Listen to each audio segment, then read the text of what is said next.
Good afternoon. We'll call this meeting of the Jobs and Energy Conference Committee to order. The conference committee to order. We're going to pick up where we left off yesterday, and we're going to begin with side-by-side overviews of Article 3. And first of all, for anyone who's wondering, I apologize for my more casual attire today, but the last 2 times I wore this shirt, the Wild won. So I'm wearing it today, and if it works, I suspect I'll be wearing it for quite a few more days. So, Mr. Chair, you are washing it? What's that? You are washing it, right? Yes, I will be, in addition to watching it, I'll be attending, so. No, washing it. Washing it? Oh, they said watching it, yeah. Yeah. I don't know, why, does not washing it help the luck of your team or something? Well, that's the way they say it is. I also, yeah, Senator Tomassoni doesn't want the smell, I don't think either. Okay, very good. Okay, so we're going to start off again at Article 3, and please begin. Mr. Chair and members of the Conference Committee, Anita Newman from the House Research Department. Article 3, we're starting on page R1. It's House Section 1 and Senate Section 1 from a separate Senate file that passed off the Senate floor. This is a virtually identical provision that deals with manufactured home parks, and it removes the requirement that vehicles be parked at least 10 feet from the nearest home. The House bill on page R2 does have a effective date the day following final enactment. The next provision is at the bottom of page R2 going over to page R3. It's a House-only provision, and it deals with the Economic Development and Housing Challenge Program. And it requires that the funds for this be divided equally between the metro and the non-metro. On page R3, going over to page R4, is a House Section 3. This is, again, House-only language dealing with the Met Council, and it requires that the legislature give approval of the Met Council's development guide provisions that are related to housing. Page R4 again, Section 4, a House-only provision that deals with affordable life cycle goals, and it requires that the negotiated affordable and life cycle housing goals for each metropolitan municipality be submitted to the legislature for approval, and provides that the Met Council can adopt the goals only if the legislature approves them, or if the legislature adjourns without acting on them.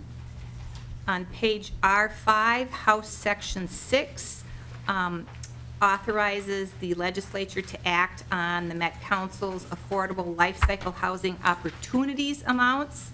If no legislative action is taken, the council can then go ahead with its proposed amounts. Yes. On, Mr. Chair and members of the Conference Committee, Carlin Fontaine, Senate Counsel. On page R5, there are Section 6 on the House side and Section 25 on the Senate side. These are 2 almost identical provisions. I believe I know that the House or the Senate added this on the floor as a floor amendment, and I believe the House also added it as a floor amendment.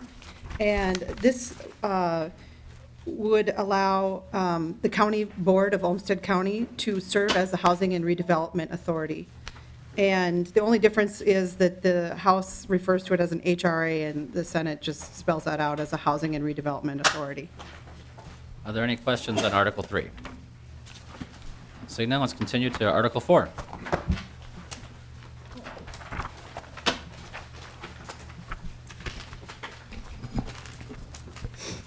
Mr. Chair and members, Article 4, page R1, Section 1 of the House is a provision that would change where the excess surplus from the assigned risk fund goes, and instead of dropping it to the budget reserve account in the general fund, it would go to safety grants that would be administered by the Commissioner of Labor and Industry. Page R2 is a House Section 2 and Senate Section 2, but the Senate has it again in the Higher Education Omnibus Bill. These are the competency standards for dual training to be developed by the Commissioner of Labor and Industry, the provisions are quite similar. The House has the Commissioner of Labor and Industry consult with the Commissioner of Deed, and the Senate has the Commissioner of Dolly consult with the Office of Higher Education. And there's minor language differences in some of the international standards and that. Yeah.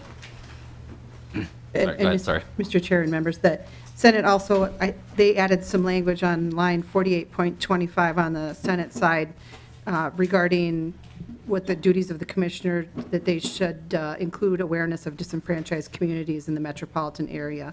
That was added as an amendment in the Jobs Committee.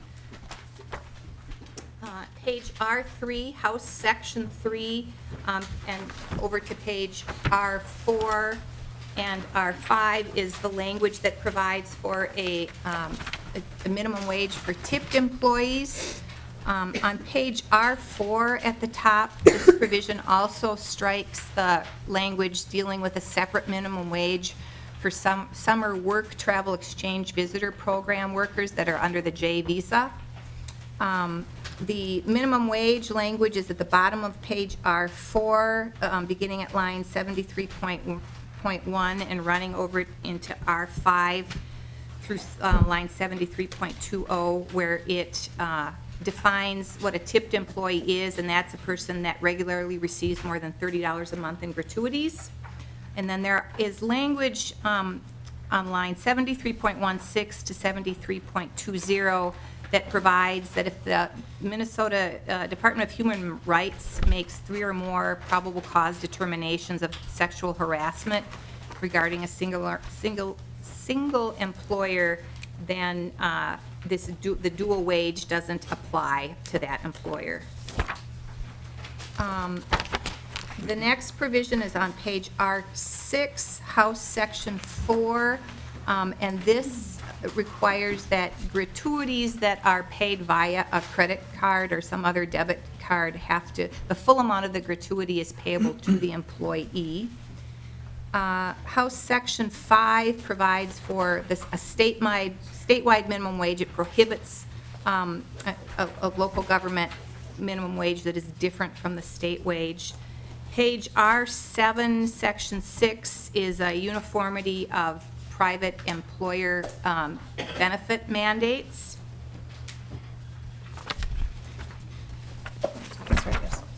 Beginning on page R8, the Senate and House both have a fire sprinkler prohibition in law. They're worded a little differently.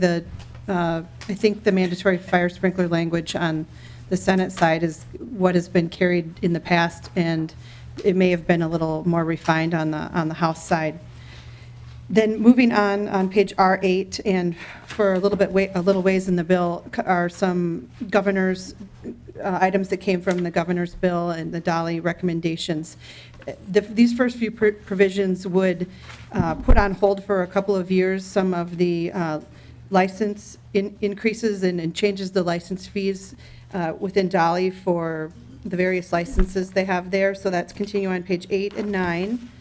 And then also over on to page R10, this language is the same on sections 9 and sections 3 in the House and Senate. This is also reducing a few of the fees for a couple of years within Dolly. So that's R10 over to R11. But beginning on R11, section 10 on the House side and section 4 on the Senate side, these are similar. There are a few changes. This is provision regarding the 6-year cycle for the construction codes. This would change it to a 6-year review cycle for that. So, and going over to page R12, it looks like there are just maybe too many commas on the Senate side or some comma differences, so we can probably get those worked out. And Mr. Chair, I would also point out that on actually the House language, I think, was identical to the Senate language, and we amended that in committee, but there was an engrossing problem when this bill was put together, and so only a part of that amendment came through. So we have, for example, on line 7932, And 7931 requiring an affirmative positive determination, and that really, we weren't trying to be double careful. We just, positive was supposed to have come out of there and it didn't, so. Then on page R12 on section 5 on the Senate side, there is a provision for the Dolly to provide free copies of the code. On page 13 is another same provision for the effective date of rules. It is moving it out to 270 days after publication of the rules notice of adoption in the state register for the state building code. And on that same page, the House Section 12, this actually goes with the House position on the fire sprinklers, requiring a contractor to offer any prospective customer the option to install fire sprinklers and any kind of fire sprinkler system components. And it requires an agreement to be signed and dated by the licensee and the customer. And members, I wanted to mention that this provision, it is included in the state government finance bill in Senate File 888, the Senator Saxog, so that we are carrying that in the Senate, but it's in a different, the state government bill, in the side-by-side. Chairman. Ms. Doyle, Fontaine, I mean. But are you talking about lines 80.27 to 80.31? Yes, the section 12 of the House language of the written contract required, it appears in the side-by-side in the state government finance bill. Please continue. Page R13, the bottom of House Section 13 and Senate Section 7, going over to page R14. They are the same provisions dealing with boiler licensing and fees. On the bottom of page R14, House Section 15 and Senate Section 9, this continues through R15 and on to R16. They are the same provisions dealing with combative sports licenses and fees. Then page R16, House Section 16 and Senate Section 15 both deal with assigned risk transfers, but they are relatively different provisions. Okay. The House language on line 83.22 on page R16 cancels any further transfers from the assigned risk fund to the 21st Century Minerals Fund. And go ahead. I was going to say, on the Senate side, this is language that was suggested by MMB to actually allow the transfers, the appropriations to be available until June 30th of 2018.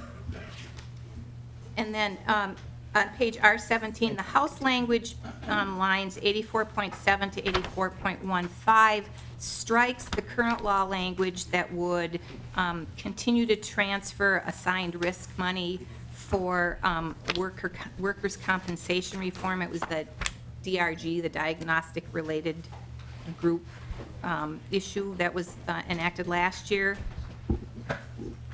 And then the House language on line 84.16 to 84.21 transfers any outstanding balances back to the general fund rather than back to the assigned risk plan. House Section 17 is the repealer section. The repealer of Section 177.24 Subdivision 2 is the current law provision that prohibits the use of gratuities in the calculation of the minimum wage. The reference to laws 2014, Chapter 312, Article 2, Section 15 is the appropriation of the assigned risk money to the Commissioner of Labor and Industry for the DRG workers' compensation reform. And the Minnesota rules repealer of Part 5205.0580, subpart 21, is the man lifts. Questions on Article 5? Seeing none, we'll continue. That was Article 4, excuse me. Now we're on to Article 5, please.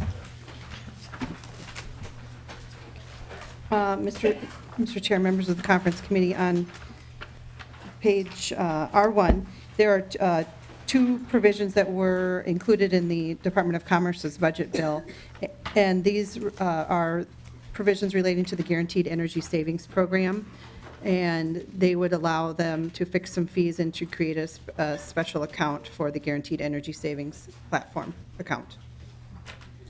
Section 1 on the bottom of R1 is a house-only provision that authorized the deposit of money from the automobile theft prevention account into the insurance fraud prevention account. On R2, House Section 2 and Senate Section 3 are similar provisions dealing with administrative penalties for insurance fraud. There actually is, I think it's a drafting error in both bills. It's lines 85.17 and 85.18 on the House side, and 177.19 and 177.20 on the Senate side. If the value is exactly $500, there isn't a penalty language that covers that, so I think we would need to, for example, on line 85.17 of the House language, we would strike after obtained is less than 500 and say it's not more than 500, so that it's just a technicality, but there is that out. And then there was additional language added on the House floor on lines 85.3 to 85.24 that the recovery amounts could exclude expenses and litigation costs, reasonable attorney fees, and interest. And the Senate does have a different effective date. You'll see at the bottom of page R2 for this section. Page R3, House Section 2, deals with the GAP, the Guaranteed Asset Protection Waivers, and it provides for the regulation or oversight of those waivers. And again, actually, there's on page 86.10, I think there is a typo in there that for should be from. And this provides, these GAP waivers are agreements that a creditor will waive all or a portion of the finance agreement if a vehicle is stolen or totaled, and that provides for a separate charge for that. And that language continues through page R4 to, through the balance of page R4 and R5, and on to R6, and through R7, lines 90.22, and that's the regulation of these GAP waivers.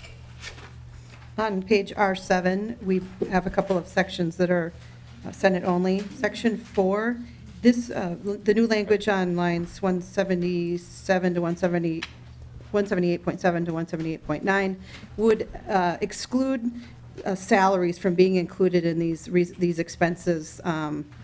For the insurers would have to pay for their commissioners' participation in supervisory colleges. In section 5 it goes with an insurance fraud bill. There are some other sections in this bill, and it's the right to consult with counsel for a person who's been in settlement and a claimant of an accident. And on page R8, this is there's a Senate and House provision on sections 10 and section 6, and the language is the same, and this also relates to the insurance fraud sections. There is a little a different effective date though on the Senate side. Page R8, House Section 11, which continues over to page R9. This is language that transfers under current law. 1.3 million per year of the automobile theft prevention special revenue account money goes to the general fund. This language would transfer that to the insurance fraud protection account. And on the bottom of page R9 is there's a section on this is a section regarding prohibitions on insurers for steering toward a particular motor vehicle repair shop using a particular electronic estimating system in auto insurance claims, collision claims. And beginning on page R10, there's a number of pages that are dealing with the Minvest registration exemption. This is the crowdfunding bill. And the language on R10, it provides definitions and provides the exemption requirements and definitions of the portal operator. Page R10, R11, and on R12, there are a couple of differences on what the amounts, the limitations for Minvest offerings. On line 94.7 and on 181.14, the House would allow to be $5 million of earnings. I believe that's what the filings that are included, and it's $2 million on the Senate side, and then on our 94.15 and 181.21 on the Senate side, it's $2 million and then $1 million on the Senate side. Then on R13, the language is the same, and R14 also is the same on both the House and Senate. R15 is the same. R16 is the same for the acknowledgement and the portal information. R17 for the portal operators is the same. R18 language is the same. R19, and R20, the only differences on those lines are on the House side on 101.22, it refers to a state agency, and the Senate side in a couple of places it's referring to a state administrator. And the same is on R21, the House or Senate uses language referring to a state administrator, for example, on line 189.23, 190.5, and 190.18. And as I understand it, the Senate language was perhaps a little more, came a little further along and was worked on. So I believe that the state administrator language is what is the most current language. And that continues over to page R22. And there, again, we're also mentioning or using the language on 190.24 for the state administrator or their staff, and then also includes an effective date. Section 9 on page R22 is also relating to the crowdfunding bill, the Minvest, and this relates to whether or not the records are public for a portal operator. And then on page R23, this section 10, was included in the department's budget bill and relates to the petroleum fund, and would allow, this section would allow now to allow some costs to be reimbursed, including when the tank was, when the removal was requested or ordered by the commissioner as necessary for corrective action under this chapter. Page R24, that goes over to page R24, and there's some language regarding the effective date, including tank removal costs previously denied payment by the board. On page R24, section 11, this is some language on lines 193.5 to 193.7. This would expand the purposes for the project purposes for an innovative energy project. On page R25, this was also included in the Commerce's budget bill, section 12 at the top. This would remove the sunset date for this assessment to allow continuation of the assessment to be collected. On page R25, House Section 13 begins the language that deals with voice over Internet Protocol Service and Internet Protocol-enabled services. Section 13 provides a definition of VoIP. Section 14 is the definition of Internet Protocol-enabled service. Section 15, which begins on 25 and goes over to 26, provides for the regulation or non-regulation of VoIP or IP-enabled service in general, and provides that on R26, beginning on line 104.16, the regulation is generally prohibited except as allowed under federal law, that VoIP is subject to the surcharges for 9/11 services, the Telecommunication Access Minnesota, which is the services for disabled persons, and the Telephone Assistance Plan, which is the low-income component. On the bottom of R26, beginning on page 105, or line 105.11, provides for the exemptions of IP-enabled services that are not regulated, and that includes the video services provided by cable companies, cable service, and any other IP-enabled video service. On page R27, House Section 16 is the movement of $1.3 million to the insurance fraud prevention account. On page R27, sections 13 and 14 come from the same bill that would expand regulation to include persons engaged in the business the principal purpose of which is collection of any debt. So this would expand the regulation as a collection agency for those types of persons. And the House has this language in a separate bill, House File 368, authored by Representative Hillstrom. House Section 17, beginning on the bottom of R27 and going over to R28, is the provision for abandoned property, which provides that the list of abandoned property and persons has to be published on the Commerce website in a newspaper publication, and a list has to be provided every year to legislators. Page R28, the section 19 over to page R29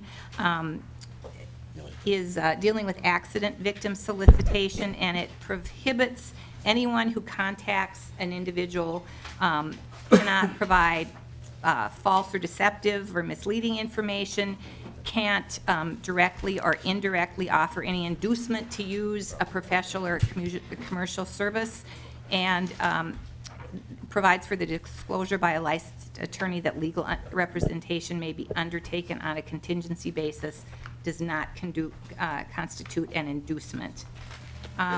Section 20 on the House is a new provision dealing with abandoned property. This would provide for a pay-per-performance contract with a vendor that that vendor, whoever was awarded the contract, could keep up to 7% of the value of property that was reunited with its lawful owner, not to exceed $500,000, and that the vendor trying to reunite property with its owner can't actually assess any charges or fees against the owner of abandoned property, and that this amount of money is a separate appropriation. It can't come from the value of the abandoned property.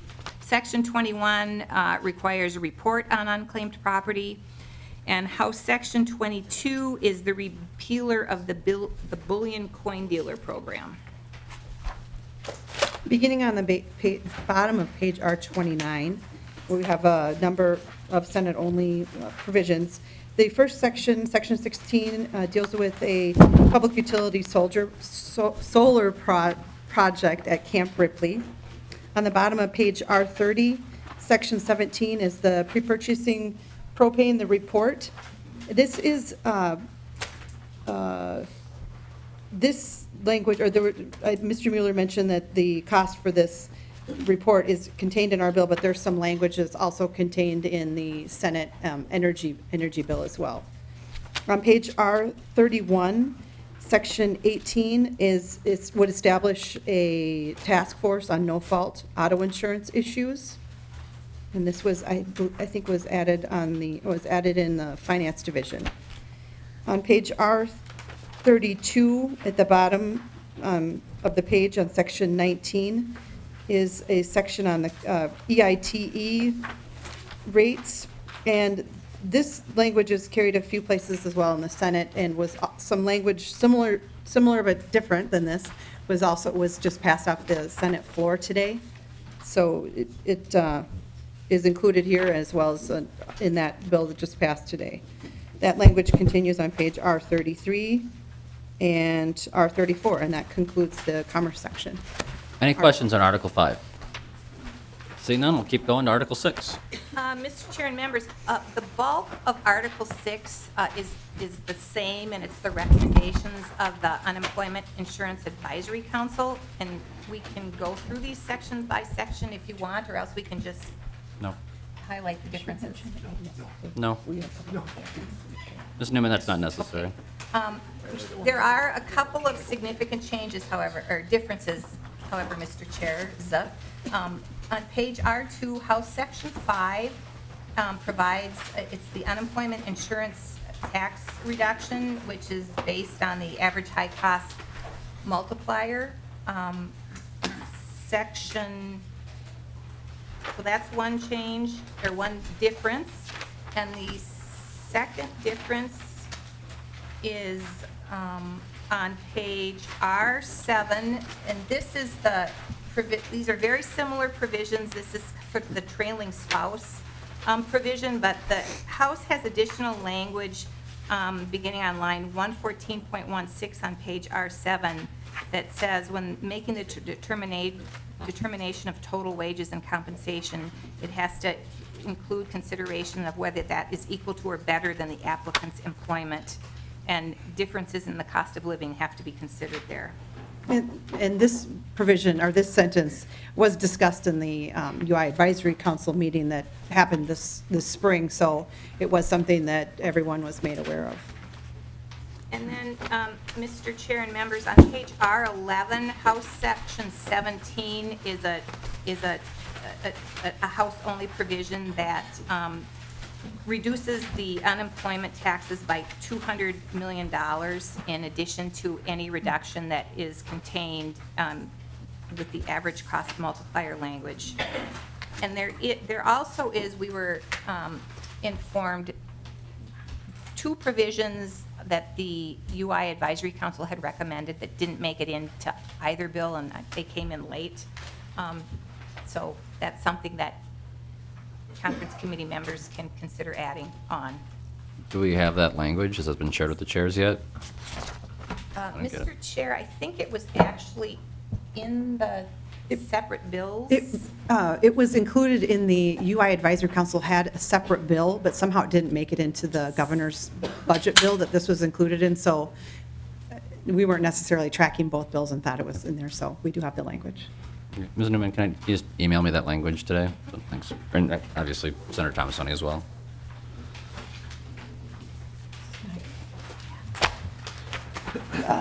Mr. Chairs and members of the conference committee, the next article is Article 9, Iron Range Resources. There is not a House article on Iron Range Resources, and I could go through all the various sections, but this is basically a technical and housekeeping, some changes to some names of some, am I doing the right article? The No. Senator Sparks. Did we miss a delivered fuel? Well, I'm wondering why. Article 9 for the House. Right. So the next one that I have on my list is Article 7. Delivered fuels. This is the propane stuff.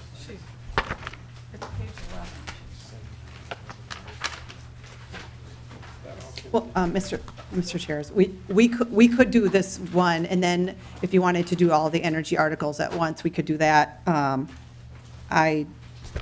It's whatever the chairs wish. I would just couldn't start on this. Let's just go to Article 7, because we just finished Article 6, correct? Yes, so Article 7. Yeah, Mr. Chair, I think when staff got the side-by-sides, the energy articles were the last. So that's why our articles are a little different from what you have in your binders. Okay. So, Mr. Eliff and I are going to switch out now.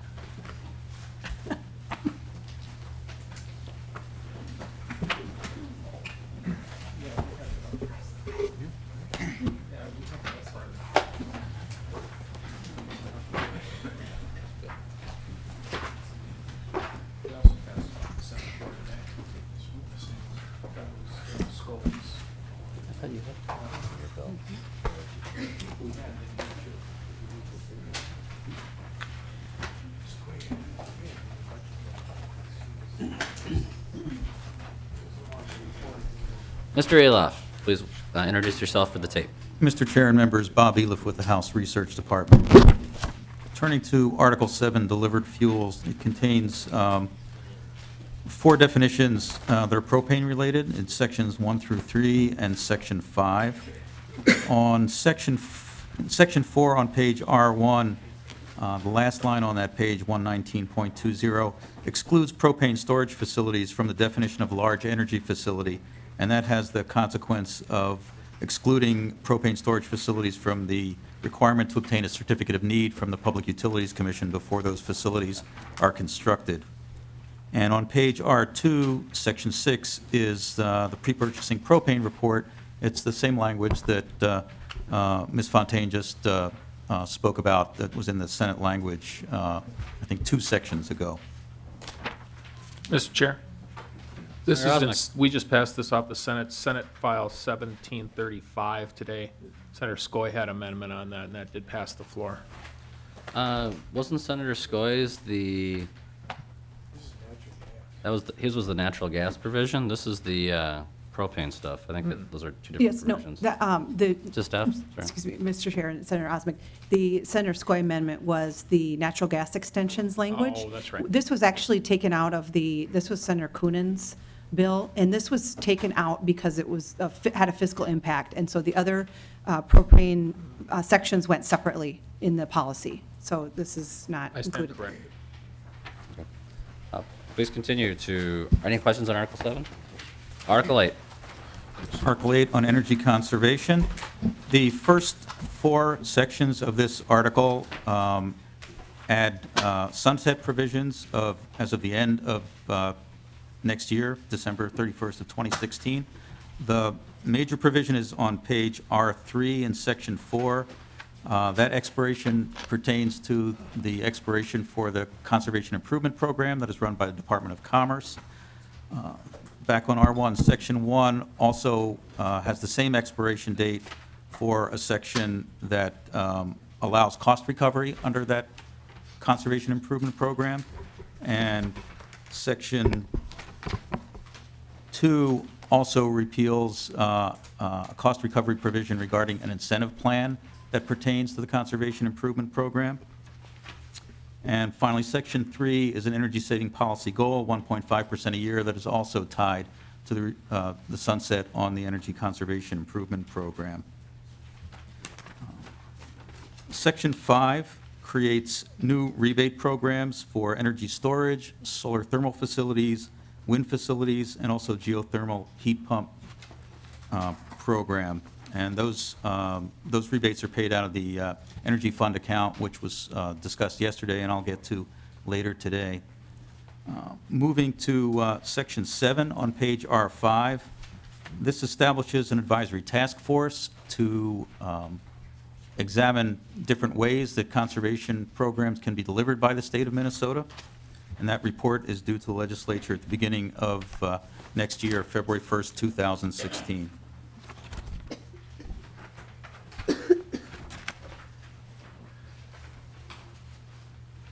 Moving on to Article 9, Mr. Chair. On page R1, Section 1 has amendments dealing with definitions regarding solar energy in state buildings. Section 2 on page R2 is the establishment of the Energy Fund account. This is actually what we call the old Renewable Development Fund account, which to which contributions are made by Xcel Energy according to the number of casks that are stored at Monticello and Prairie Island containing nuclear waste. Those payments will continue to be made into this Energy Fund account. What is different is that the account is used now largely as a grant program for R&D on renewable energy sources. That language is stricken. Looking on the top of page R3 on line 127.22, it specifies that the monies in the Renewable Development account will be transferred to this new account, except for amounts necessary to pay current programs. The 116C.7791 are existing solar incentives. 116C.7792 is Xcel's Solar Rewards Program, And 216C.41 is renewable energy production incentives that Minnesota has been paying to wind suppliers for almost 10 years now. The rest of page R3 and R4 is striking the old language in the renewable development account. On page R5, section 3, sunsets the Excel Solar Rewards Program after this year. Payments will be continued to be made to people who are registered in that program over a 10-year period, but no further applications will be accepted. Section 4 on page R5 makes changes to Minnesota's net metering law. The new language on lines 130.7 to 130.9 allows co-op associations and munis to charge additional fees to recover fixed costs that aren't recovered currently. Mr. Liloff, if I could just interrupt you there, and I think generally speaking in the conference committee, we are not going to be taking public testimony, but on this issue, I know members of the conference committee have been receiving quite a few emails on the net metering reform positions that are in the House file. So is there any member of the public here who has concerns with that section of the bill who would like to provide an overview to that provision?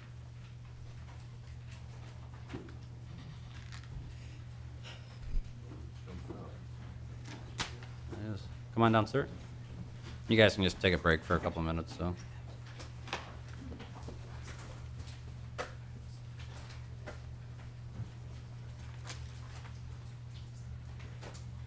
Welcome to the committee, sir. Please state your name for the record.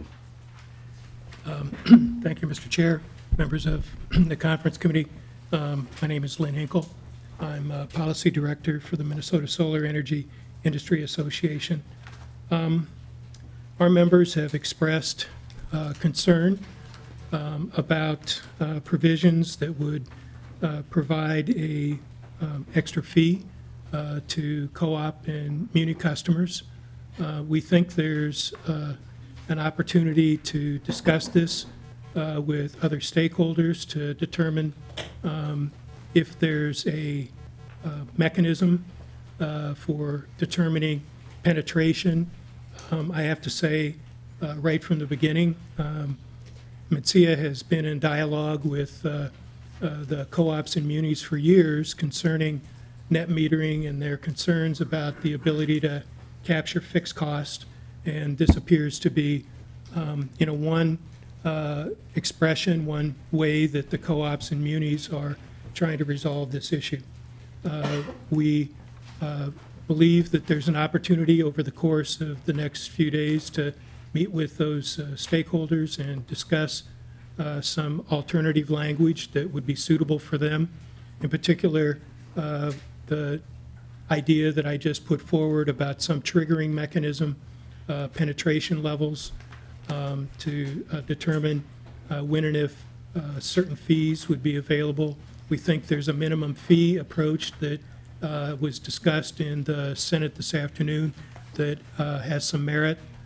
We also believe that there's an opportunity to look at providing a cap, if you will, so that we are fitting load to generation more effectively and preventing what would be called merchant systems.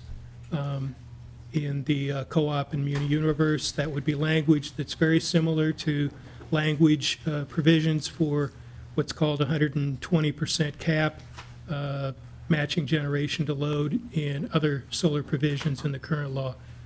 There's also a provision in current law that's very similar to what I was suggesting in terms of looking at aggregate penetration. Right now, for IOUs, that aggregate penetration is at 4%. At this point, I'm more interested in throwing out, providing some opportunities for ongoing discussion to resolve any issues with other stakeholders that we believe have a legitimate interest in looking at these issues and discussing them further and reaching a resolution that's mutually beneficial. Okay, Mr. Henkel, so that was the muni and co-op provision, but the correspondence we've been getting is more on the avoided cost side in those sections of the bill. Did you have any comments on that? Well, we're concerned that for the net energy input, that would be a move away from the average retail rate that historically has been provided for whatever excess the net energy that has been provided to net metering customers. We think that's a step back, and we would urge that the committee spend a considerable amount of time deciding if you want to do something that is a repeal or a rollback of provisions that have been in law since 1981. We'd be the first state in the country that would be taking a position that uses avoided cost as opposed to the average retail rate for excess net metering consumption or production. Mr. Engel, can you? So this, Go ahead. I'm sorry. No, go ahead, continue. It's a relatively complex, provision or set of provisions in the law.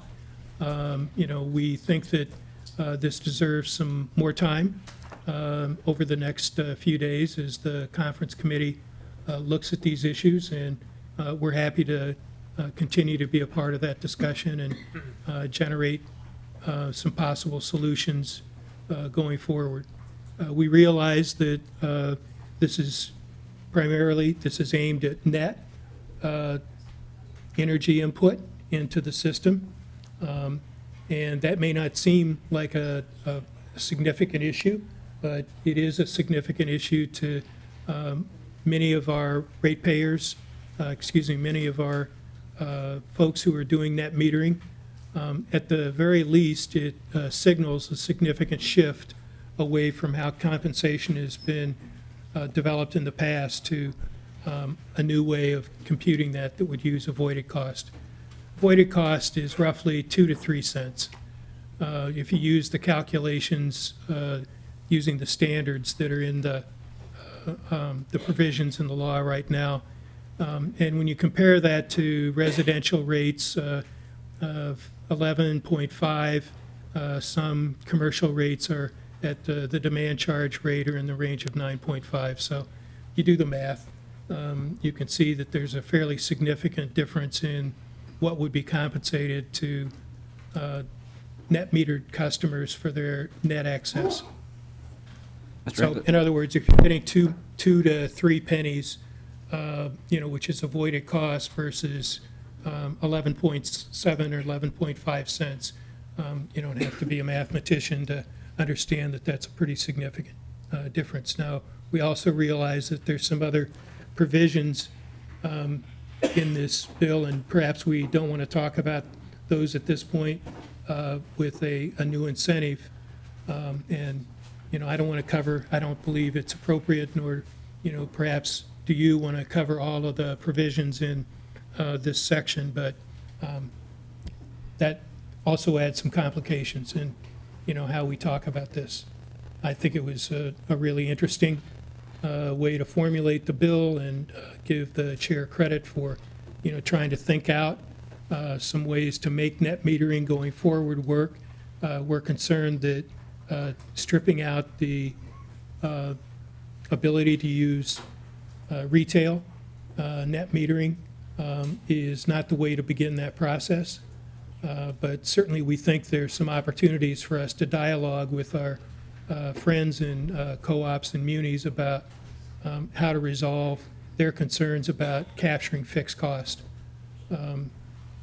Certainly one of the reasons that we did value of solar in 2013, and you all heard my presentation earlier this session when we were going through the entire net metering provisions about the value of solar, and it was our hope that we would find an alternative that would be suitable and beneficial to utilities in that formulation, and we still think there's some opportunities there. But in the meantime, we think it's important to preserve some really fundamental characteristics of net metering in our state. So, Mr. Henkel, under current law, when somebody has a distributed generation system and they are using more energy than their distributed generation system is producing, when they're in that situation, what is the compensation rate that the customer receives under current law? I mean, just for the net metering portion of it, excluding incentives, just, Right, exactly. What do they- For the excess, what is net of what they use on site is paid at average retail rate. Now, there's two options, and if you go through the law, it's a little tricky walking through, do you go to paragraph C or you go to paragraph D? But for both, the opportunity for paying average retail rate, or it's not an opportunity, it's part of the law. And that's the shift. That's what people are concerned about, and it may seem like it's minor, but it's the way people have approached net metering and have been able to find investments and move forward with these net metered facilities. If you look at what is actually going on in the state, and I don't want to take up the entire time this evening, although I love talking about this stuff, it's my life. If you look at how many, roughly 23 megawatts in 2014 were installed using net metering, and roughly 18 and a half megawatts of that was solar. The other portion, about roughly 7.5 megawatts, was small wind. So this isn't all just about solar. And when you go through the process of looking at the percentages, and I've got the numbers back in my portfolio, but the penetration rates are on average 0.05, 0.056% across the entire range of utilities. That's co-ops, munis, and IOUs. There's a little difference between each of those utility categories. What is the penetration rate? But I get to that because I think the question I always ask when you look at legislation is, what are we fixing? And I'm not clear.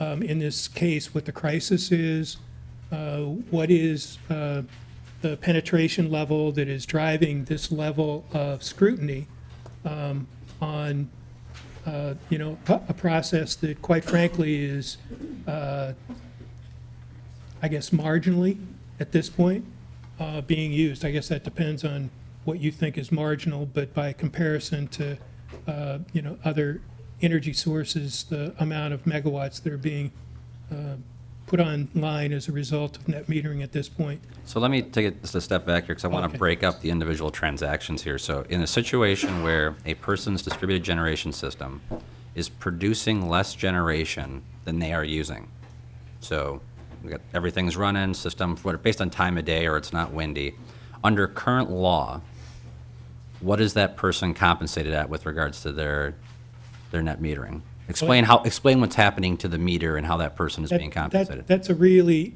good question. The way myself and colleagues are reading this is that this law remains silent, that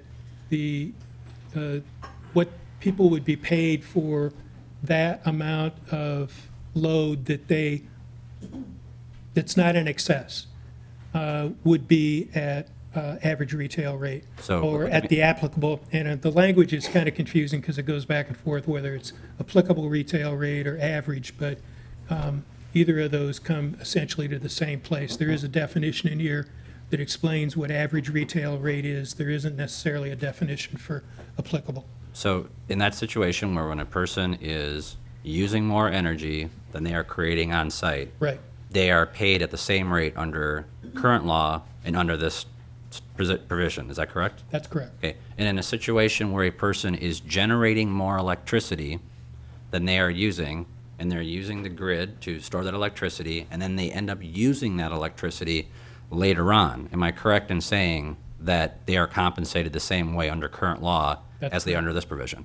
Okay, so why is everybody freaking out and emailing Well, us? I may have been incorrect earlier when you asked me the earlier question about what was under current law, you are paid the average retail rate, the applicable retail rate for the energy that you consume on site, that you don't export to the grid, and you are paid the same applicable retail rate for the amount that is in excess of your load that you export to the grid.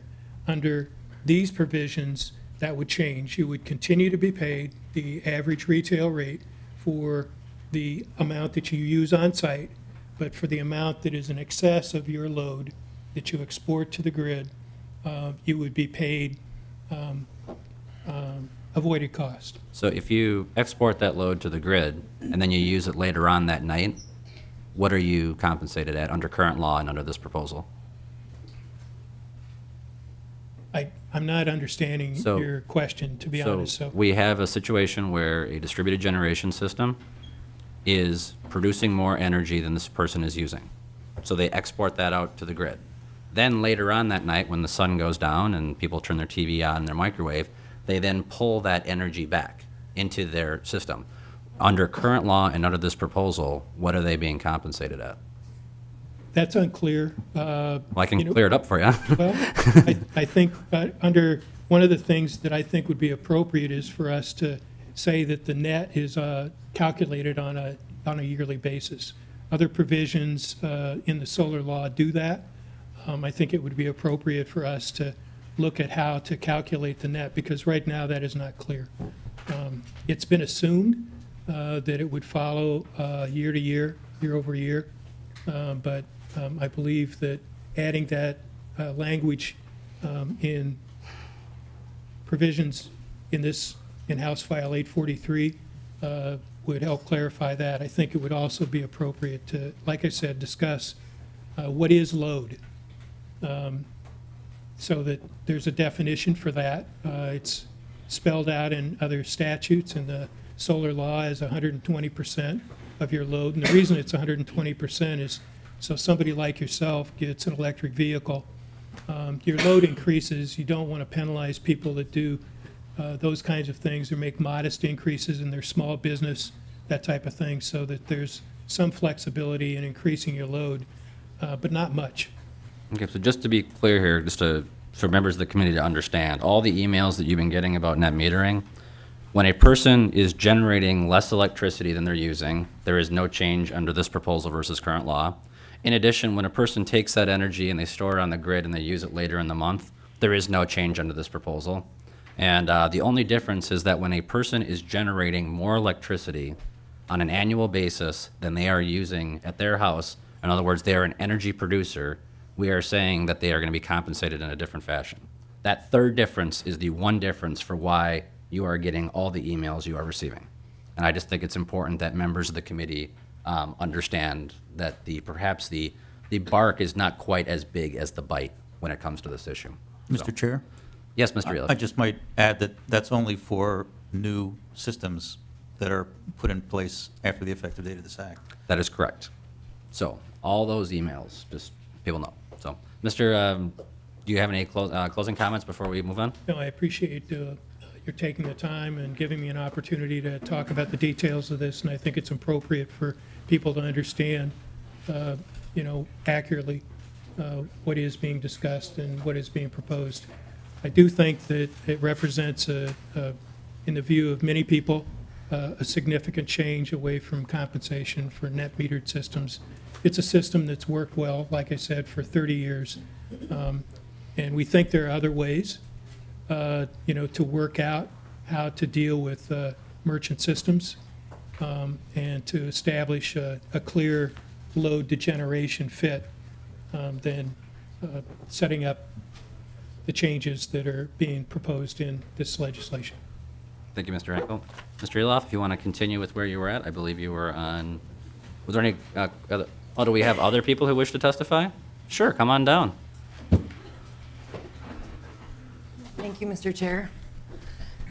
Sarah Erickson. I represent DWEA, which is the Distributed Wind Energy Association. It's small wind under 40 kW. When you first unveiled your bill, Mr. Chair, first I'd like to say you did put an entire section in there for distributed energy, which is fantastic, so thank you for doing that. The one concern that that we have largely with the net metering provision is lines 130.7 to 130.9, and that would allow a co-op or electric association municipal utility to charge an additional fee to recover the remaining fixed costs. And I think everyone can agree that as technology moves forward, that co-ops and munis are going to continue to face a challenge where they have to continue to pay for their infrastructure fees. I think that's something we can all agree to. I think one of our big concerns is that there's really no guardrails on what this fee is, how much this fee would amount to. And I think that that just kind of makes us nervous. I think that this is an area that we can come to agreement on with the co-ops. I think that there's definitely some middle ground. And I just wanted to get on the record and say that, and would appreciate the opportunity to continue to work on this provision as we move forward. Thank you very much. Commissioner Grant, you're last. I mean, you're not last, you're the last one to testify today before we move on with the overview. Thank you, Mr. Chairman. Bill Grant for the Department of Commerce. And we do have some concerns with these provisions. As you might recall, the department took it upon itself in 2012 to gather stakeholders together to talk about net metering and related distributed generation issues, and proposed legislation which was adopted by this body in 2013 to reform net metering in a number of important ways. Partly the motivation for that was our ranking amongst states that have net metering provisions. There's roughly 40 of them that do. We were near dead last in terms of the amount of capacity that was being added through net metering, and we remain one of the lowest rates of penetration of net metered customers among those states that have net metering. Whether that's going to ramp up significantly under current law as it has been changed since 2013, we're still tracking those numbers to see, but we certainly hope it has that effect. The biggest concern we have with the provisions is the one mentioned by the last testifier, allowing a co-op or municipal association to assign a separate charge to a net metered customer. Since those types of utilities are not regulated by the Public Utilities Commission, we have a strong concern about how those rates would be derived, whether they would be discriminatory or not. We would certainly hope that you would consider another approach in that section. We also have a concern about making a change away from the method of payment for excess generation. This has been a longstanding practice in Minnesota. I think there are a number of customers who rely on that approach to finance their systems. I think there will be strong concern about moving away from that approach, and certainly we share that concern. There, I think, is a useful conversation would be around whether a size to load provision would address many of those concerns, and we're certainly open to discussing that with conference committee members and stakeholders. So with that, Mr. Chairman, I'd stand for any questions. Commissioner, well, with the exception of Dakota Electric, do you regulate does anyone regulate the rates of the munis and co-ops right now? Mr. Chairman, their boards of directors do, or in the case of municipal associations, it's usually an arm within city government that does that. So why would we treat charges differently? Well, Mr. Chairman, my concern is that the methods that would be employed to assign those charges would be different across the board. Each of those boards can come up with a different approach to assigning what those rates should be, rather than with the regulated utilities that have one place to visit, and presumably the Public Utilities Commission would assign a uniform approach. So, any other questions from members of the committee? Senator Osmick. Thank you, Mr. Chair. To the Commissioner.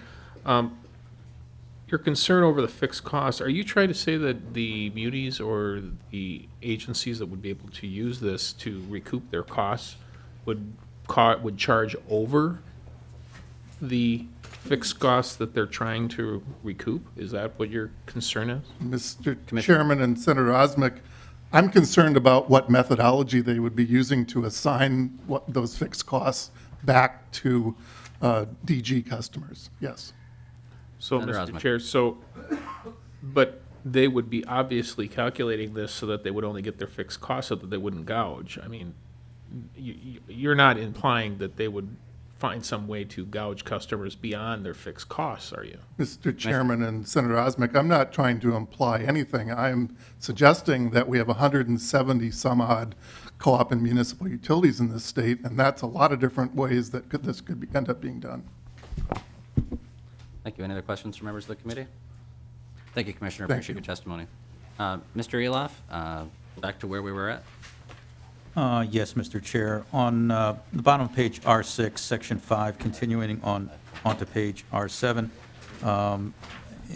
towards the bottom of page R7, there's language that strikes the requirement that the purchase price by the utility of excess energy generated by community solar gardens would be paid under the value of solar rate. The value of solar rate is repealed later in the bill. Moving on to page R8, towards the bottom of the page, the next few pages deal with changes that are made in our state's renewable energy standard, which is renamed the Advanced Energy Standard.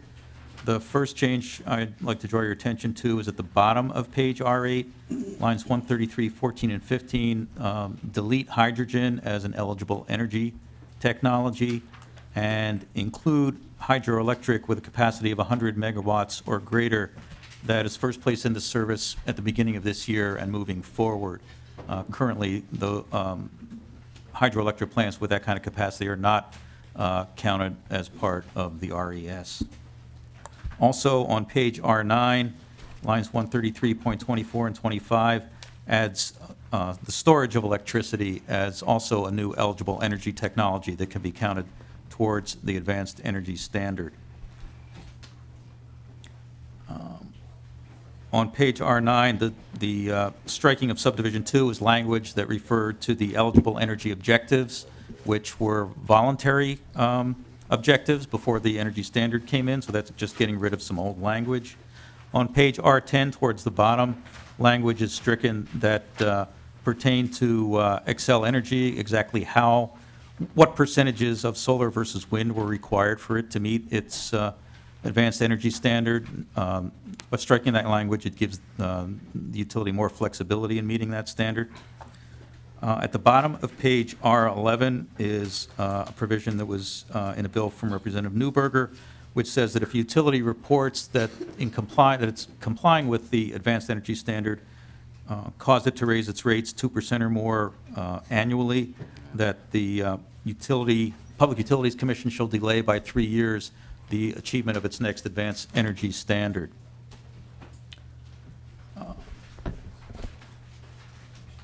Moving now to R12, subdivision 2F, the increase in the standard as a result of legislation passed in 2013 that created a solar energy standard, the 1.5% by 2020 is kept, but as you can see on page R13 at the bottom, page 137, line 20 and 21, that 1.5% can now be achieved by any other eligible energy technology in addition to solar. This section also strikes language requiring that 10% of retail electric sales in Minnesota be generated by solar energy by 2030. Mr.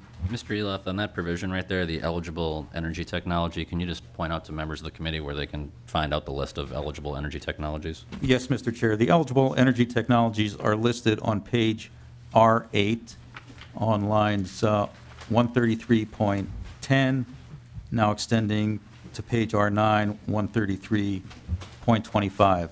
Essentially solar, wind, hydro, and electricity storage and biomass.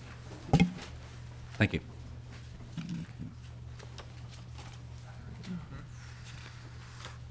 The rest of the changes to the Advanced Energy Standard are just to take care of language changes that were made earlier.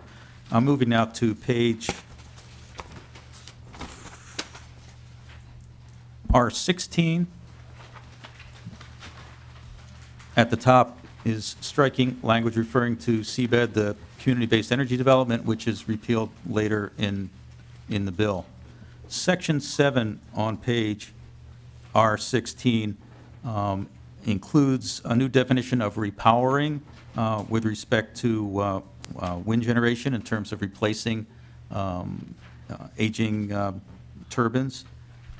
And Section 8 on page R17 provides that the Made in Minnesota solar production incentives that were enacted in 2013 will continue to operate under the same statutes as were in existence at that time, but no further applications will be accepted after the effective date of this act for Made in Minnesota solar incentives.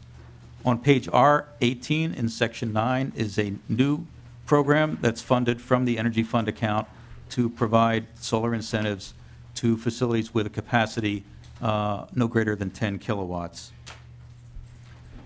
On page R19, Section 11, in the middle of the page, requires large solar energy generating facilities, those that are 50 kilowatt or 50 megawatts or greater, to have surety bonds to in an amount sufficient to pay the cost of dismantling those systems and reclaiming the land when those systems are dismantled. It says that the Commission, the Public Utilities Commission, can approve an application for a certificate of need for those facilities until that surety bond is in the possession of the developer.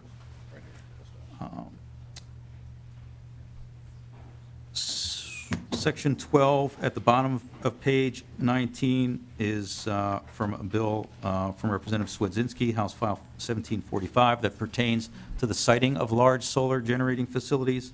And this section specifies that if the plant is to be located on agricultural land, that in the environmental review document that's done before the project is constructed, analysis of the impact on the agricultural drainage system beneath the land be done.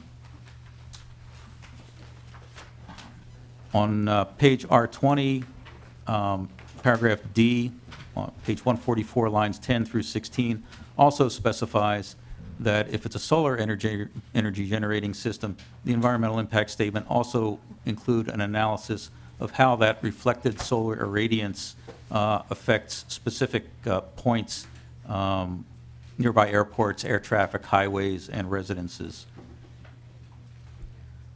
On page R20 and extending to page R21, the change is on page R21. It requires the Public Utilities Commission, in making its decision on solar siting, to evaluate the impacts on local land use. The environmental review, section 14 on the bottom of page 21, has the same language regarding agricultural drainage. There are two options that developers can choose in terms of siting solar plants, and this would apply to, I guess I'd call it the less formal process that can be run by the Public Utilities Commission. On page R22, section 15 requires that before the Public Utilities Commission can issue a site permit for a solar generating system, all local permits must be granted, and a resolution approving its construction must be adopted by the local governing body where the project site is located. Towards the bottom of page R22, section 16, this refers to a provision that governed the term of solar and wind easements, which could be in place for a period of 8 years before operations had to commence. What this provision does is there's a current provision that sunsets that law in 2017. This bill would move that up to June 1st, 2016. At the very bottom of page R22, extending to page R23, is a provision that ensures that the Made in Minnesota rebates for solar thermal, again, operate under the same laws that that govern them previously, but again, no applications would be accepted after the effective date of this act. And on page R23 are a number of repealers. Those in paragraph A refer to several provisions that were enacted in 2007 regarding hydrogen, that the state government identify opportunities to deploy hydrogen technology, provide a list of pilot projects, et cetera. Those provisions are repealed. Paragraph B repeals the value of solar rate that I referred to earlier. Paragraph C repeals an appropriation from what was the old Renewable Development Fund to the university's Institute for Renewable Energy and Environment, which those appropriations stopped being made in 2011. Paragraphs D and E refer to repealing the sections of the Made in Minnesota solar incentive programs. And in paragraph F, section 216B.1612 is the seabed provision that is being repealed, excuse me. And 216C.39 is a rural wind developed revolving loan program that is being repealed. All right, well, Mr. Eloff, at that point, I think this is a good place for us to break for the day. Are there any questions or comments from members of the conference committee? Senator Tomassoni? Mr. Chairman, I'm fine with breaking for the day because it looks to me like the rest of the article, it's completely blank on the Senate side until we get to Article 9, which is then completely blank, or wait. Article 10, maybe?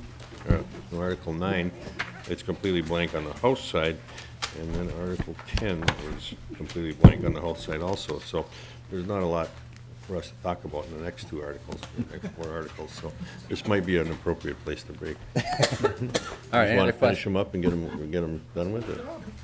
Well, Traffic is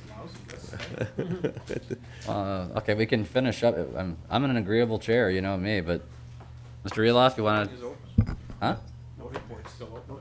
are they looking for us? No. All right, I think what we're going to do is, I think we're going to adjourn. We're going to stick with that.